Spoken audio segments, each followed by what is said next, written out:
Naramdaman mo na ba ang pagkauhaw ng kaluluwa? Isang puso na tila tuyot at bitak-bitak, naghahanap ng tunay na kahulugan sa gitna ng magulong mundo. Ngunit paano kung mayroong isang lihim upang ang iyong kalooban ay maging isang masaganang hardin, puno ng buhay at pag-asa, isang paraan upang ang iyong puso ay patuloy na diligan at pagyamanin ng walang sawang pag-ibig at biyaya?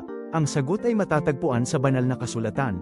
Bawat salita, bawat utos ng Diyos, ay parang patak ng ulan na nagbibigay buhay sa ating espiritual na lupain, gaya ng ipinapangako sa atin sa Deuteronomio Kabanata 11, Talata 12, ang lupain na inyong tatawiran at sasapitin upang ariin, ito ay lupain na inaalagaan ng Panginoon mong Diyos. Ang mga mata ng Panginoon mong Diyos ay naruroon sa buong taon, mula sa simula ng taon hanggang sa katapusan nito.